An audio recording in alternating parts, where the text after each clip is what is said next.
Assalamu alaikum guys. Ramadan Mubarak to my brothers and sisters in Islam, and to the rest of you. I hope you guys are keeping well. I hope mko salama. Let me first of all tell you something. Actually clarify kitu. The previous video was not a prank. It's a short film. Kwa wenye mnafikiria naona watu wakisema ni prank. It's not a prank. It's a short film. Sawa? I hope tumeelewana hapo. Anyway, welcome back to my YouTube channel. If you have not subscribed, subscribe because we are back. It's been a month of missing in action, but we are back. Yes, we are back. And onto this video, give it a thumbs up if you like the story I'm about to give. Yes, the video today is about a story. It's story time. Story time. So today I want to narrate to you one of my lowest moments, like the title says. Yes, I was assaulted when I was in high school. By assault, see assault yenye mnafikiria. You know, assault can be mtu alinipiga, you know, all that.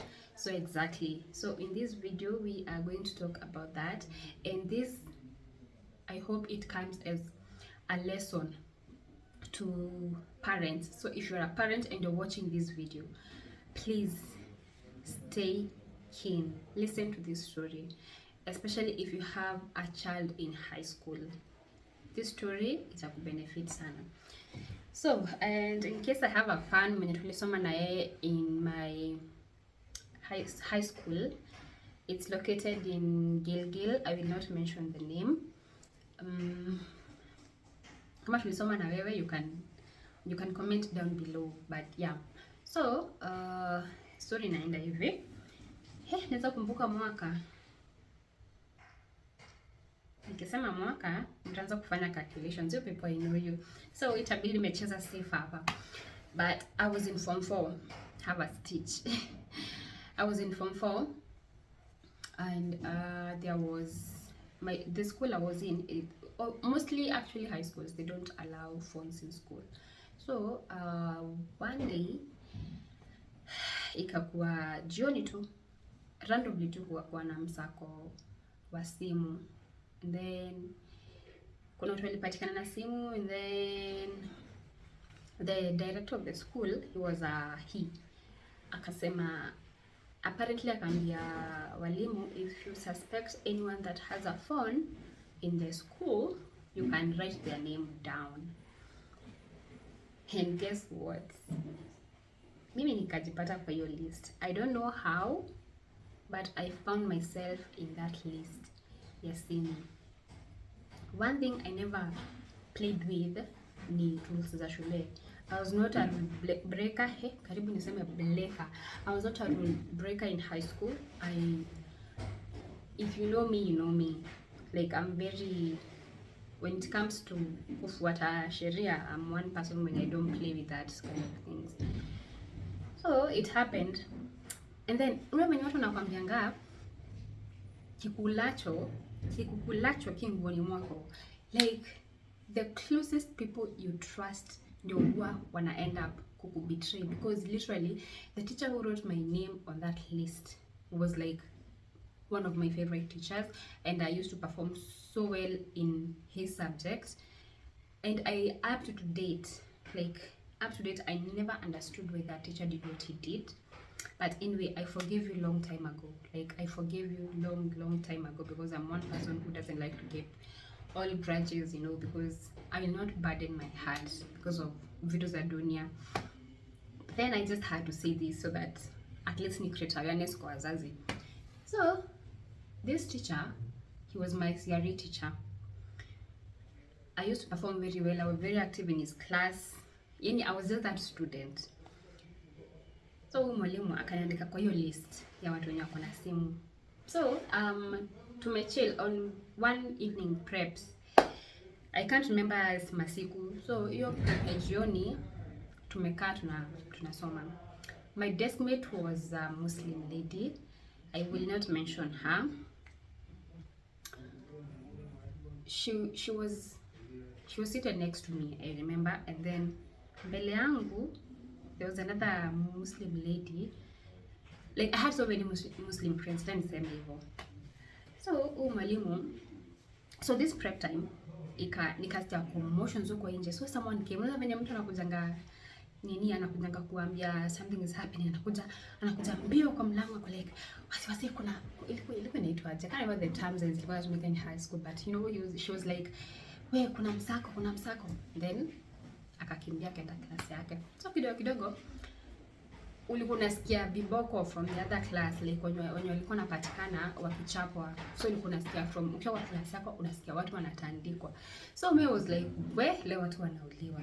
Little did I know I was going to be in that category ya kutandikwa. You guys, now ikafikiwa ni class yetu. So there were 3 Form 4s. Each class zilikuwa 3. Kama ni Form 1 kuna Form 1 A, B, C hivyo. So yetu ilikuwa, there was the first Form 4, then yetu ilikuwa katikati, and then there was another one. So yetu ikafikiwa. So the director, it was the director and other teachers, and then huyo mwalimu wa CRE alikuwa hapo pia among hiyo group ya walimu wenye walikuwa wanafanya msako. Now they got to our class, wakakuja wakasimama hapo mbele na wameshika list.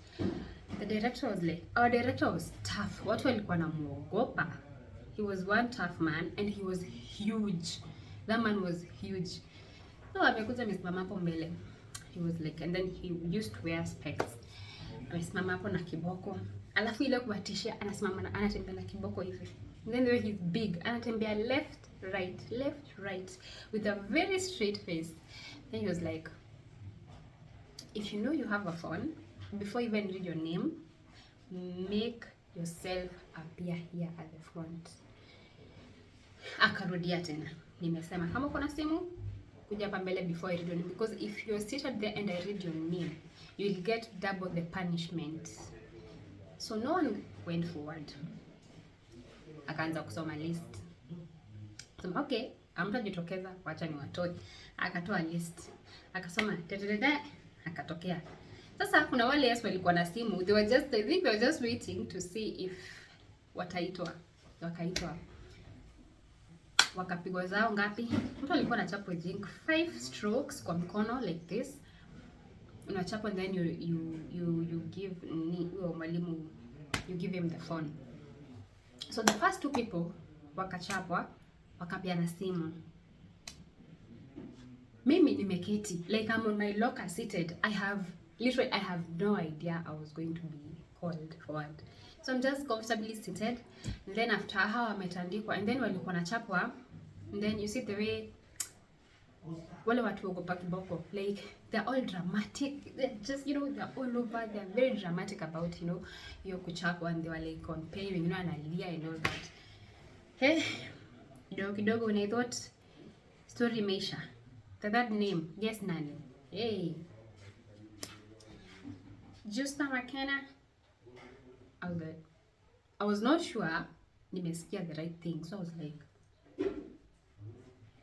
was like desk wangu, like desk nimesikia vibaya ama ni nini? She was like, yeah, umeitwa. So I was like, I don't have a phone. Mind you guys, my parents can tell me I've never owned a phone from Form 1 up to Form 4. I've never owned a phone. The first time I owned a phone was in campus, and my dad, like I come from a very strict background. Like my mom was typical African parent. Like I never owned a phone. Mi mambo sijui ya nilikuwa nasikiliza vitu nikiwa shule, like sijui kuna app mpya inaitwa sijui WhatsApp, sijui Facebook, sijui what, Instagram. I never used to. I was a typical kienyeji. Me, I didn't know anything about social media ama gadgets. Like I never owned such, because pia my mom could not afford, like my mom could not afford to get me a phone. And even if I wanted to, like she was like, you're too young to have a phone. Now, and me hata sikuwa, I was not even interested, by the way. So nikaitwa hapo mbele. So I was even shocked. So like I was telling you, my first phone nikiwa university, and it was a big tablet, you guys. That tablet, hey, I wish I had a picture, but I think you guys know that the big tablets, zile za unapeana bonga points, and then you add like a few amount of money and then unapatiwa simu. That was my first phone. Hiyo simu iliibiwa nikiwa almost kumaliza campus. So nimeitwa pale mbele. I was so confused. I was like, what's happening? I don't have a phone. Like, why will someone lie I have a phone and I don't have a phone? Mimi nikaenda. Nikapiga magoti. Sasa ni masaa ya kutandikwa. One thing with me, I have high pain tolerance. Like, I'm not the kind of person mwenye nitatandikwa hapo ni dramatize ama nianze kulia. Watu walikuwa naita gangster, but I tolerate pain. Like, pain to me, I can tolerate pain. You know what I'm saying? Like, I can tolerate pain. So, nikaambiwa stretch. Kwanza kanambia, leta simu. I'm like, mwalimu, I don't have a phone. Sina simu. So, I tried my best. To kujitetea, but he could not even listen to me. So it was like, hata mikono, niliweka mikono. Nikatandikwa zangu 5, so I was just like, nikatandikwa. Then when he was done, I was like, so I think that also annoyed him. The fact that I did not react to his canes, because anyone mwenye angetandikwa na huyo mwalimu, karibu ni mseme jina yake. Anyone mwenye angetandikwa na huyo mwalimu, like, lazima tungelia. Like, alikuwa na kuchapa vibaya. Hata akikuchapa tu utafura mkono. So after he finished, like, I was like, okay. So he's like, let us sing. I'm like, I don't have a phone. Let us sing, I don't have a phone. Bado niko chini. So nikamwambia nisimame. Nasimama. Like, go to your locker and bring your phone. I'm like, I don't have a phone. But this guy will not even listen to me. Because honestly, I didn't have a phone. So nisho simu hauna simu. Now, what happens next? Hawa ndio sasa makosa iliingilia. What happens? And I wish I knew better back then, because I think the outcome would have been different. So, nimesimama. I was facing, now this is the class. Watu wamekaa huku. Tuko hapa mbele. I'm looking at him. Now I face back to look at the student, to look at my desk mate, because I'm like, I'm wondering, I don't have a phone. When I looked at her, by the time I'm looking back, I met a slap of my life. You guys, it's not even funny, but I met a slap of my life that changed my entire life. Nilitandikwa bari, sijui niite double slap ama niite nini. Yani alinichapa hivi. Like this. That's what he did. So the result of him slapping me like that, this ear of mine, you remember you guys when we were in Mombasa, I was complaining that we went swimming and my ear ikaanza kuuma. That is one of the reasons I don't swim. I don't like water at all because of this ear. So the result of him slapping me like that, hii masikio iliumia vibaya, because I just had like I could not hear anyone. All I could hear was my ears were ringing, like I could not hear anyone else. Like nasikia mna shout huko kwa mbali. Like it's like I was not even there for a moment.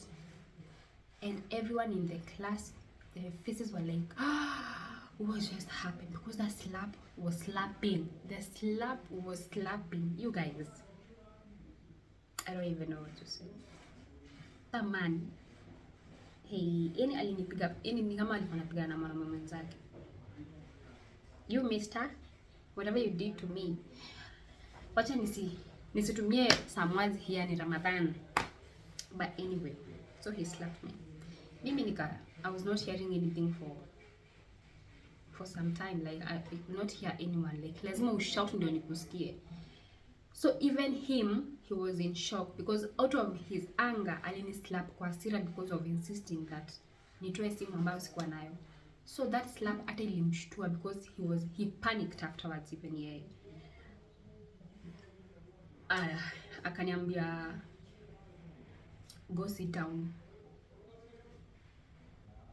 Now, they searched my locker before I sat down. Like I was just standing hapo kando, because after many slap actually it's like niliangukia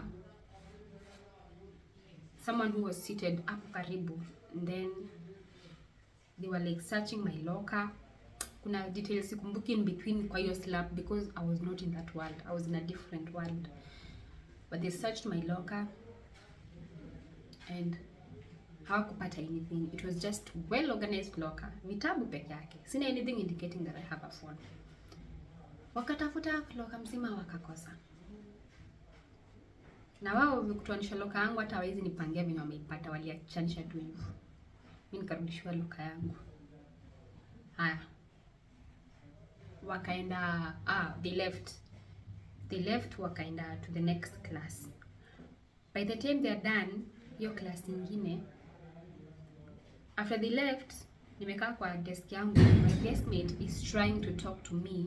I was crying, by the way, I was crying in pain, like I was in so much pain. Something was wrong, I could tell something was wrong because I could not hear anything. So my deskmate she's trying to talk to me, but I can't hear her, she has to shout. And I think I realized like there was something wrong. So nimekaa hapo nalia. I went to the matron like a few hours later because preps ilikuwa inaisha, I think 9 ama 10, something of the sort. So before that I went to the matron, nikamwambia matron, kwa mtamati, nimegongwa, I was slapped by the teacher and I have like a terrible, like there's a terrible pain, like I can feel pain kwa hii masikio na kichwa. Guess what she gave me? If you've been to high school, you know what I was given. Panadol. Kapatiwa Panadol. Nikamwambia kunywa hiyo painkiller, you'll get better. I was like, I don't think this pain will go away with Panadol. Like I was in so much pain. She was like, wenda isipotulia, I'll give you more. Nikarudi class. Nikakaa hiyo prep sikusoma. I just slept throughout because I was in so much pain. I slept on my locker. Hata I didn't care hata mwalimu mwenye alikuwa on duty akikuja like atanichapa or anything. I just didn't care anymore because at this point I was like, this will just swallow me whole. Kama tunakuja kuchapia makosa hata hujafanya, just swallow me whole. So I was like, I slept. A few friends came to check up on me. They were concerned, and thanks to them, sitawataja majina. So preps ikaisha. We went to the dorm to sleep. Mimi nilistruggle kulala. By the time nilikuwa napata usingizi, you guys, yani I didn't do anything. Nilifika tu hivi dorm, hata sikufua uniform yangu because like kuna fuanga uniform usiku. And then because you have like 2 pairs of uniform. Mimi hata sikufua. I just went straight to bed.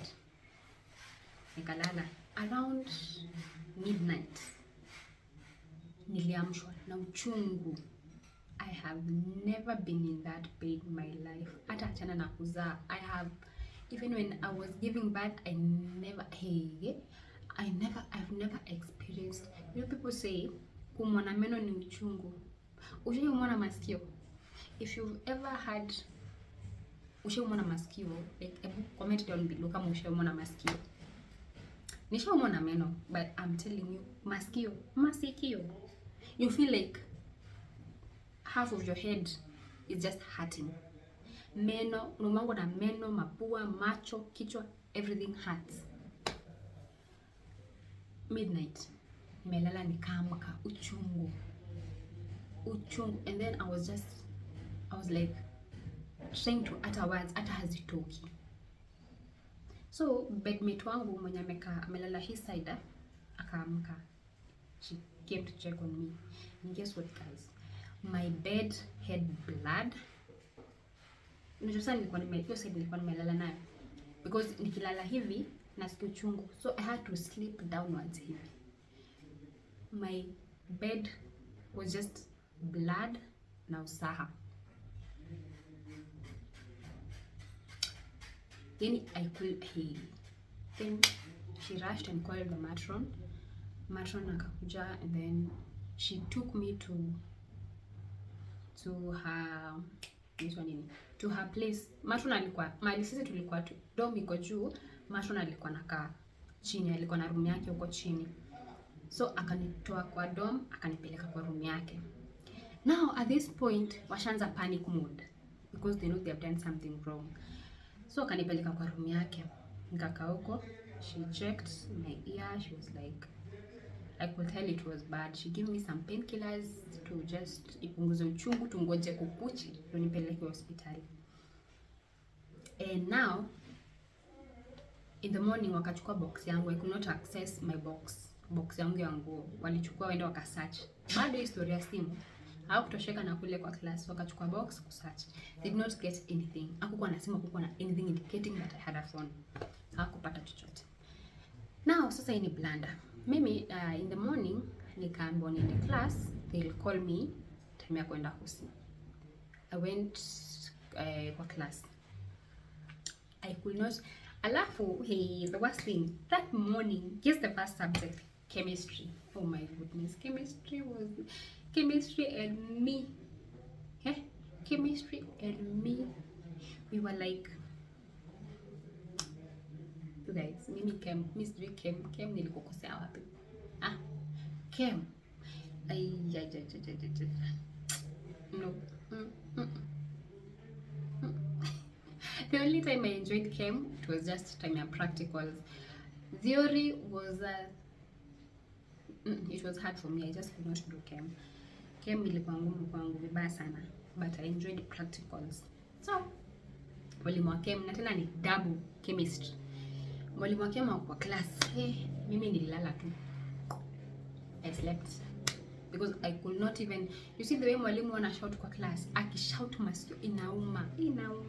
So I could not even listen to anyone speak.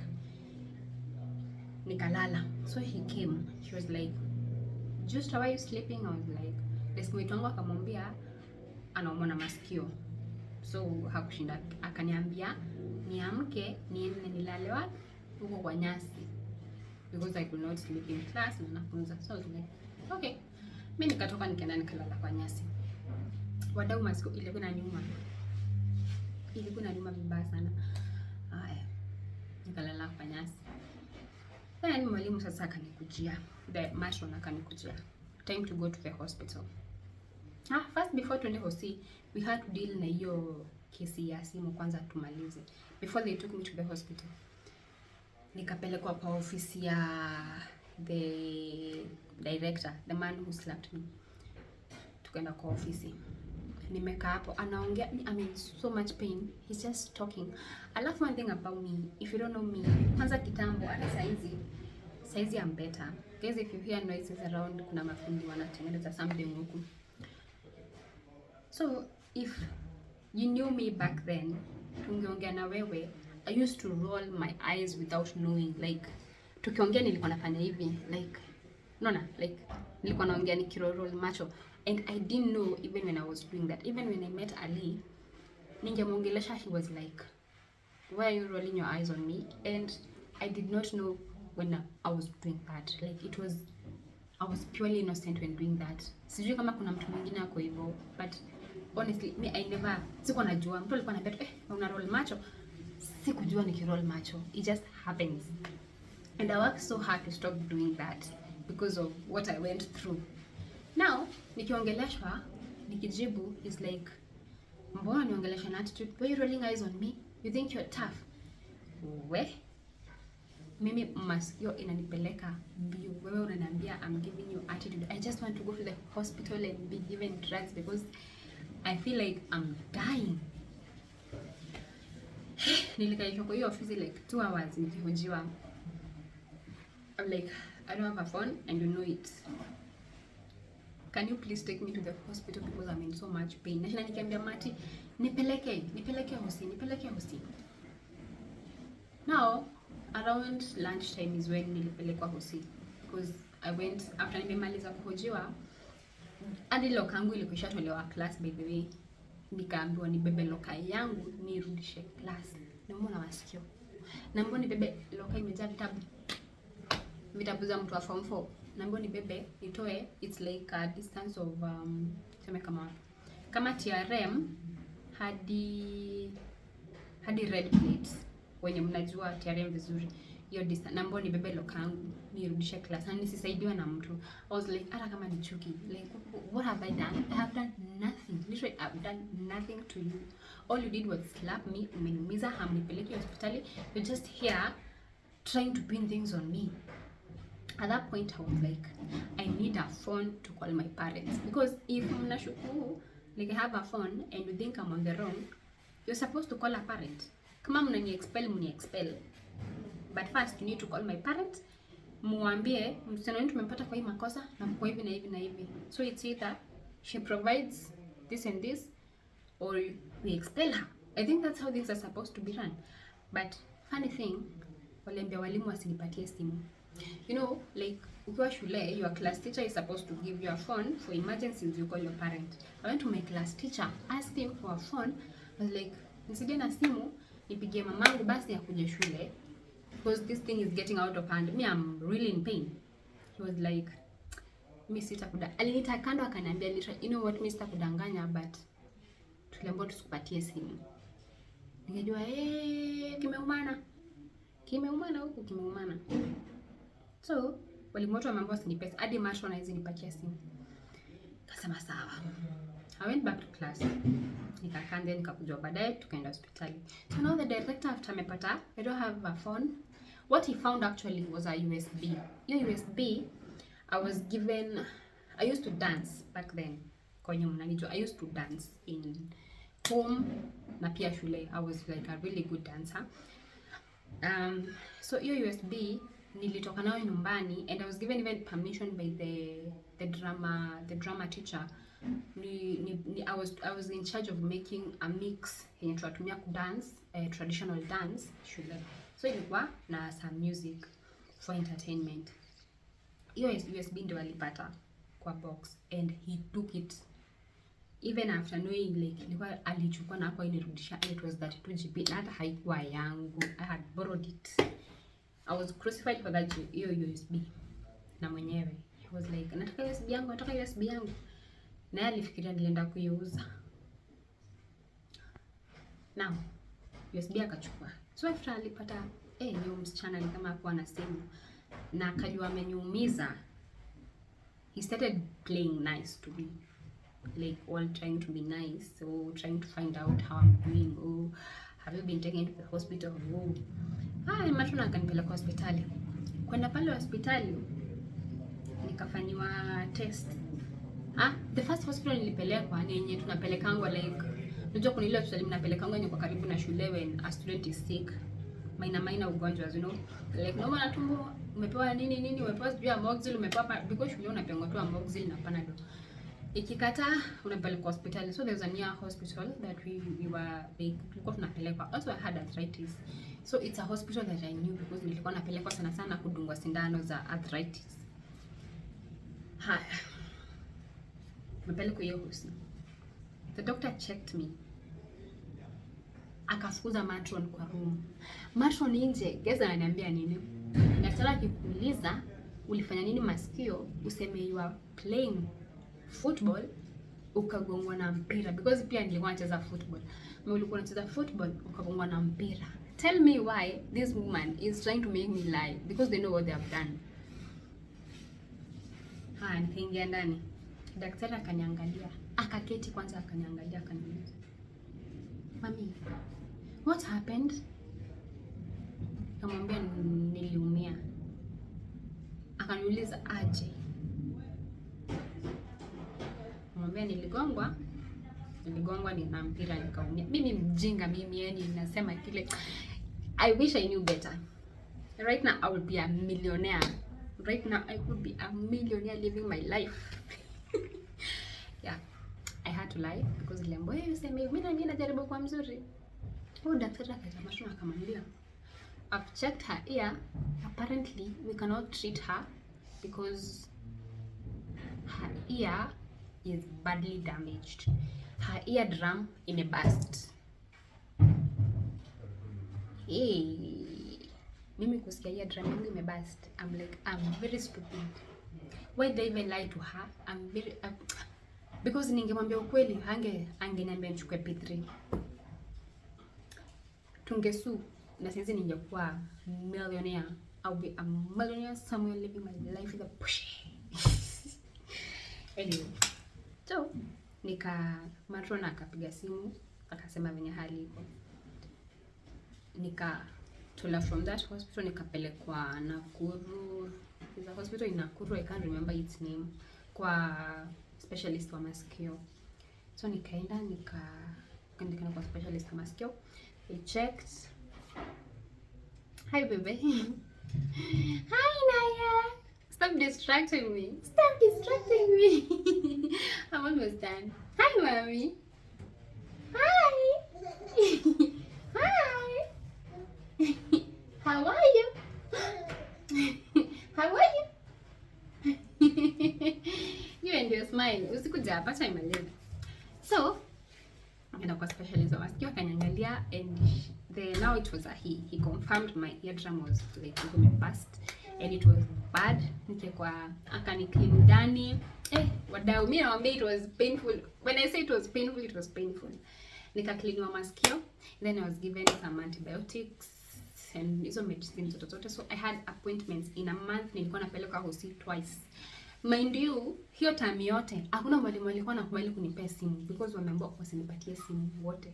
So I was in the dark. There's no way I communicate to my mom, because if I had a chance, mimi saizi na bwana yangu tungekuwa tunaishi Mayu, because tungekuwa matajiri because of the lawsuits we file kwa huyo mwanao. But anyway, till date, so yeah, nikapeleka kwa hosi. And then I went home for the your end term, tukaenda nyumbani. And then funny thing, nilio nyumbani na hizo madawa, and still I never told my mom like what happened. That's how stupid I was. I never told my mom. Nilikuja kumwambia baadaye after nimemaliza form 4. That's when I was like telling her like nilikuwa masikio eardrum nikapasuka. She was so mad at me. She was so mad at me.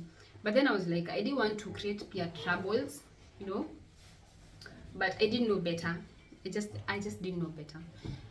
So yeah, here I am now. I cannot even swim because ever since hii masikio haijawahi pona. Masikio imagine ingie tu kidogo hivi, it's a problem. But I think I'll have to go for another checkup in masikio so that the doctor can tell me kama ilipona completely or not, or what to do. Because I need to swim so that I can teach Inaya how to swim. Hi mommy. Yeah guys, she's here and she's just distracting me. So yeah guys, that's the story. I hope you liked it. One thing I'll tell you, if you're a parent or a student in high school, if something bad happens to you, don't lie. Make sure your parents wamejua, because for me, it cost, because I think I would have even received proper treatment and whatever I was given back then. But if something happens to you in school, make sure your parents wamejua. If you're a parent, listen to your kids na wasikuogope, because these things do happen in school. And amwambiangwi msowa kupiga simu akwambie mom nimefanya hivi na hivi na hivi. Listen to your kids. Anyway, that's the end of our story. I hope you guys liked it. I will see you on the next video. Hii video imekuwa ndefu, watch yote hadi mwisho na subscribe. Bye.